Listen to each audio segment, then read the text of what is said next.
আসসালামু আলাইকুম ওরহমতুল্লাহ। প্রিয় দর্শক, আজ আমরা সন্তান প্রতিপালন নীতিমালা বইয়ের 10ম অধ্যায় অর্থাৎ একেবারে শেষ এবং গুরুত্বপূর্ণ অধ্যায়ে পৌঁছেছি। 10 নম্বর অধ্যায়টি মূলত একটি যাত্রার সমাপ্তি নয়, বরঞ্চ একটি নতুন শুরু। প্রিয় দর্শক, লেখক এখানে কি বলেছেন চলুন সবগুলো বিষয় আমরা পয়েন্ট আকারে জেনে নিই। 1 নম্বর, ভালোবাসার ধারাবাহিকতা। অর্থাৎ সন্তান বড় হওয়ার সাথে সাথে আমাদের রাগ বা শাসনের ধারাবাহিকতা পরিবর্তন করতে পারে, কিন্তু ভালোবাসা, আদর, মায়া, স্নেহ, মোহাব্বতের বিষয়টি পরিবর্তন করা উচিত নয়। কারণ আপনার সন্তানকে আপনি ছোটোবেলায় যেভাবে শাসন করতে পেরেছেন বা যেভাবে শাসন করেন বা করি, কিন্তু ওই সন্তান যখন বড় হবে তখন আমরা সেই ছোটোবেলার ন্যায় তাকে সেভাবে শাসন করতে পারি না বা শাসন করা উচিত নয়। শাসন করার ক্ষেত্রে শাসন করার যে মডেল আমাদের রয়েছে ছোটোবেলা থেকে নিয়ে, সেই মডেলটি সন্তান যখন বড় হবে তখন বড় হওয়ার সাথে সাথে মডেলটি বা নিয়ম কানুন তরিকাটি পরিবর্তন হয়ে যায়। কিন্তু আমাদের এটি মনে রাখতে হবে যে আমাদের ভালোবাসার ধারাবাহিকতা, আমাদের মায়া, মোহাব্বত, আদর, স্নেহ, এই বিষয়টি যেন কখনই পরিবর্তন না হয়। কারণ শাসনের পাশাপাশি মায়া, মোহাব্বত, আন্তরিকতা, ভালোবাসা এটি সন্তানদের দিলের মধ্যে মূল একটি ভিত্তি, মূল একটি আশা আকাঙ্ক্ষা জাগিয়ে তোলে যে আমাদের পিতামাতা আমাদেরকে একদম শেষ পর্যন্ত আদর, স্নেহ, মায়া, মোহাব্বত দিয়ে লালন পালন করে তুলবে। বিদায় শাসনের ধারাবাহিকতা পরিবর্তন হলেও আমাদের আদর, মায়া, মোহাব্বতের ধারাবাহিকতা কখনই যেন পরিবর্তন না হয়। 2 নম্বর পয়েন্ট বা নীতিমালা হচ্ছে ধৈর্যের পরীক্ষা। অর্থাৎ আপনার সন্তানকে আপনি ধৈর্য ধরে শাসন করতে হবে, ধৈর্য ধরে তাকে ভালোর দিকে এগিয়ে নিয়ে যেতে হবে। কারণ এটি কোনো যন্ত্র নয় বা এটি কোনো এরকম বস্তু নয় যে বস্তুটিকে আপনি মুহূর্তের মধ্যে যেমন ইচ্ছা তেমনই রূপ দিতে পারবেন। এটি হচ্ছে একজন মানুষ গড়ার কারিগরি, মানুষ গড়ার নিয়ম, তরিকা, পন্থা বা নিয়ম বলতে পারে। আপনার সন্তান যদি কোনো সময় অমত পোষণ করে আপনার কোনো কথা বা কাজের উপরে, তখন আপনাকে এটি মনে রাখতে হবে যে এটি হচ্ছে একটি মানুষ, এটি কোনো যন্ত্র নয় যে তাকে মিনিটেই আমি মিস্ত্রি এনে বা নিজে নিজে ঠিক করে দিতে পারবো মুহূর্তের মধ্যে।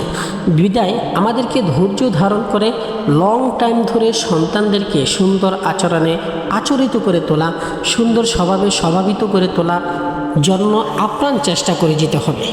যেমন আমাদের প্রতিষ্ঠানের মধ্যে কিছু কিছু গার্ডিয়ান মাঝে মাঝে এসে আমাদেরকে বলেন যে হুজুর, এই আমার সন্তানকে নিয়ে আমি অতিষ্ঠ হয়ে গিয়েছি, ধৈর্যহারা হয়ে গিয়েছি। সে একবার মাদ্রাসা থেকে চলে যায়, দ্বিতীয়বার দিয়ে যায়, আবার চলে যায়, আবার দিয়ে যায়। তাকে কত চেষ্টা করছে, মেহনত করছি তার পিছনে, তাকে ভালো হওয়ার জন্য আপনার চেষ্টা করছি, কিন্তু সে ভালো হচ্ছে না, আমি আর পারছি না। বিদায় এই সন্তানকে আমি আর পড়াবই না, তাকে আমি অন্য কোনো কাজকর্ম শিখার পিছনে লাগিয়ে দেব। এই যে ধৈর্যহারা হয়ে যাচ্ছে, এই বিষয়টি কখনই হওয়া যাবে না, কখনই করা যাবে না। সন্তানকে ততক্ষণ পর্যন্ত আপনি শাসন বা আপনার কন্ট্রোলে বা আপনি পরিচালনা করতে হবে যতক্ষণ না সন্তান বুঝবে যে আমার বাবা আমার ভালো চাচ্ছে, আমার অভিভাবক আমার ভালো চাচ্ছে, যেটি বলছে সেটি আমার ভালোর জন্যই বলছে। এই বুঝ যতদিন না সন্তানের মধ্যে আসবে ততদিন পর্যন্ত আপনাকে আপ্রাণ চেষ্টা করে যেতে হবে তাকে আদর্শ, নেককার, দিনদার, পরহেজগার, মুত্তাকি, উভয় জাহানের কামিয়াবির সাবিকাঠি বানানোর জন্য। 3 নম্বর পয়েন্ট বা নীতিমালা, অনুকরণ নয় অনুসরণ। দর্শক, আমাদেরকে সর্বদা মনে রাখতে হবে যে আমাদের সন্তানরা আমাদেরকে কখনই অনুকরণ করবে না। অর্থাৎ আপনি যাই বলবেন তাই যে শুনবে, বিষয়টি আর কম সর্বদা নয়।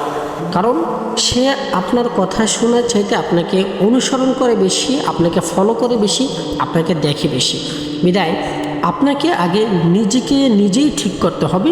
আপনার সন্তানকে যদি আপনি আদর্শ, নেককার, দিনদার, পরহেজগার, মুত্তাকি কিংবা উভয় জাহানে কামিয়াবির সাবিকাঠি বানাতে চান, তাহলে সর্বপ্রথম আপনি আপনাকে নিজেকে নিজেই পরিবর্তন করতে হবে, নিজেকে নিজে ঠিক করতে হবে।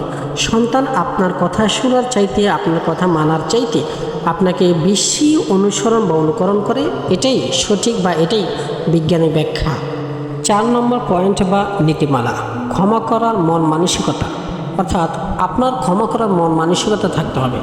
সন্তানদের ছোটোখাটো বা কিংবা বড় ভুল হওয়াটাই স্বাভাবিক। ভুল হতেই পারে, ভুল মানুষেরই হয়, আপনার আমারও ভুল হয়। আপনার আমার ভুলটা হচ্ছে মারাত্মক ভুল। সন্তানরা যে ভুলটি সর্বদা বা কিছু সময় বা কোনো সময় করে থাকে সেটি হচ্ছে সাধারণ ভুল। আপনার আমার ভুলের দ্বারা যতটা ক্ষতি হয়, সন্তানদের ভুলের দ্বারা ততটা ক্ষতি হয় না। বিদায় সন্তানরা যখন ভুল করবে তখন তাদেরকে খুবই রাগ না করে, তাদেরকে খুবই কঠোরভাবে শাসন না করে ওই ভুল থেকে তাকে শিক্ষা নেওয়ার সুযোগ দেওয়া, শিক্ষা নেওয়ার সুযোগ অবশ্যই তাকে দিতে হবে, তাকে বুঝাতে হবে তুমি এই ভুলটি করেছো, এই ভুলটির কারণে এই ক্ষতিটি এখন হয়ে গিয়েছে, বিদায় সামনে আর এই ভুলগুলো করবে না। আমরা অনেক সময় আমাদের সন্তানদেরকে, ছোট ছোট ছেলে মেয়েদেরকে বড়দের সাথে তুলনা করে থাকি। আমাদের ব্রেনটির মধ্যে এটি চলে আসে যে এই কাজটি করলে তো এরকম হওয়ার কথা, এই কাজটি করলে তো ক্ষতি হবে, এই কাজটি করলে ভুল হবে, এই কাজটি করা ঠিক নয়, তুমি এটি কেন করলা। আসলে এই কাজটি করলে যে ভুল হবে, খারাপ হবে, ঠিক নয়, এই জিনিসটি যদি সন্তান বুঝতো তাহলে তো সে কখনোই করতো না। এজন্য তাকে ভুল থেকে শিক্ষা নেওয়ার সুযোগ অবশ্যই দিতে হবে। বড়দের সাথে তুলনা করে তাদেরকে কখনোই শাসন করা যাবে না, কারণ বড়রাই বুঝে কোন কাজটি করলে ভালো হবে, কোন কাজটি করলে ক্ষতি হবে। আপনি যখন সেই ছোটোবেলায় ছিলেন তখন চিন্তা করে দেখুন তো, আপনি এখন যেই বুঝটা নিয়ে এসেছেন আপনার ভিতরে, যেইভাবে আপনি বুঝতেছেন, ছোটোবেলায় কি একইভাবে আপনি বুঝতে পেরেছেন? না, কখনই পারেননি, কখনই পারিনি। বিদায় সন্তানদেরকে সেই ছোটোবেলার দৃষ্টিকোণ থেকে দেখতে হবে। আপনার আমার শৈশবকালে আমি কীরকম ছিলাম সেই দৃষ্টিকোণ থেকে দেখেই তাদেরকে শাসন করতে হবে। 5 নম্বর পয়েন্ট বা নীতিমালা, ভবিষ্যতের জন্য প্রস্তুতি। এসব আমাদেরকে সর্বদা এটি মনে রাখতে হবে যে আমাদের ছেলে সন্তানদেরকে আমরা এরকমভাবে প্রস্তুত করতে হবে যেন যখন আমরা যে মুহূর্তে আমরা তাদের পাশে থাকবো না, তখন তারা স্বাধীনভাবে সঠিকভাবে নিজের সিদ্ধান্ত নিজে নিতে পারে, নিজে সঠিকভাবে চলাফেরা করতে পারে। এই মন মানসিকতা নিয়েই তাদেরকে শাসন করতে হবে, তাদেরকে বোঝাতে হবে। যেমন আমাদের অনেক গার্ডিয়ান বা অনেক অভিভাবক এরকম রয়েছে, ছেলে সন্তানদের হাতে 1 টাকার বাজার বা 1 টাকার সদাইও কিনায় না। বাজার থেকে কোনো সদাই যদি কিনতে হয় নিজে নিয়ে আসে, সন্তানদেরকে কিনতে দেয় না। মাঠে ময়দানে কাজ করলে নিজে কাজ করে, সন্তানদেরকে কাজ করতে দেয় না। এটিকে তারা আদর, স্নেহ, মায়া, মোহাব্বত বলে দাবি করে থাকে। কিন্তু আপনার এই কর্মকাণ্ডটি সন্তানকে মানসিকভাবে, শারীরিকভাবে পঙ্গু করে দিচ্ছে, কাজ করার অভিজ্ঞতা থেকে দূরে রাখছে। কাজ কিভাবে করতে হয়, কিভাবে জীবন পরিচালনা করতে হয়, সেই বিষয়টি থেকে তাকে আপনি আদর, মায়া, মোহাব্বতের জালের নামে দূরে সরিয়ে দিচ্ছেন। আপনি তাকে সেই অভিজ্ঞতা থেকে দূরে সরিয়ে রাখছেন। আপনার সন্তানকে যদি আপনি হাতে ধরে বাজারে নিয়ে যান, আপনি কিভাবে কেনাকাটা করেন সন্তান দেখলো, আপনি কোন জিনিসটা কোনভাবে নেন সন্তান দেখলো, কোন জিনিসটা কিনলেন কোন জিনিসটা কিনলেন না সন্তান দেখলো, দাম কষাকষি কিভাবে করেন সেটি দেখলো।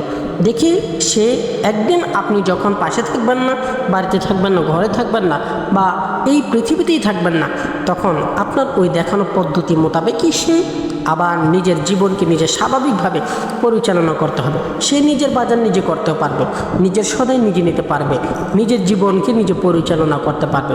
বিদায় আমাদের সমাজের মধ্যে যারা আমরা এইরূপ রয়েছি যে ছেলে সন্তানদের হাতে কাজ করানোটাকেই যদি দুর্বলতা মনে করি, যে এটি শাসন বা আদরের মায়া মোহাব্বতের বাহিরে চলে যাচ্ছে, সন্তানদেরকে কষ্ট দেওয়া হচ্ছে, সন্তানদের লালন পালনের সীমাবদ্ধতার মধ্যে থেকে দূরে সরিয়ে রাখানো হচ্ছে, ওই সমস্ত ভাইদের এই সমস্ত আচরণ। বিদায় আমরা সন্তানদেরকে পৃথিবীর বুকে যত কাজ রয়েছে, আপনি যা জানেন, যা করছেন, সব কিছুই তাকে শিক্ষা দেওয়ার জন্য আপনার চেষ্টা করবেন। ভবিষ্যৎ জিন্দিগির মধ্যে যদি আপনি পাশে না থাকেন, সেই জন্য নির্ভয়ে নির্দ্বিধায় সেই কাজটি এগিয়ে করতে পারে, জীবনকে খুবই স্বাভাবিকভাবে পরিচালনা করতে পারে।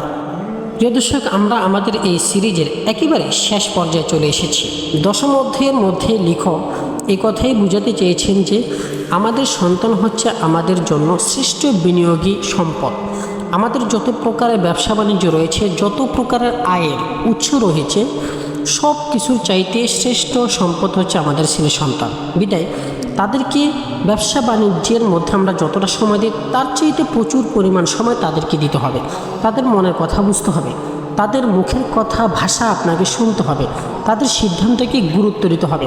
তাদের মন মানসিকতা যখন আপনি বুঝতে পারবেন, তখন তাদেরকে শাসন করা, তাদেরকে লালন পালন করা অতি সহজ হয়ে যাবে। প্রিয় দর্শক, আমাদের সিরিজের শেষ পর্যন্ত আমাদের সাথে থাকার জন্য আপনাদেরকে আন্তরিক মোবারকবাদ ও প্রাণঢালা অভিনন্দন জানাচ্ছি আমি কারি কাউসার বিন জামান। এরপর আপনাদের জন্য কোন বিষয়ের উপরে ভিডিও নিয়ে আসব তা যদি আমাকে জানাতেন, আমার জন্য খুবই সহজ হতো ভিডিও নিয়ে আসাটা, ভিডিও বানানোটা, ওই বিষয়ের উপরে কথা বলাটা। আশা করছি আমাকে সহযোগিতা করবেন আপনাদের মতামত দিয়ে।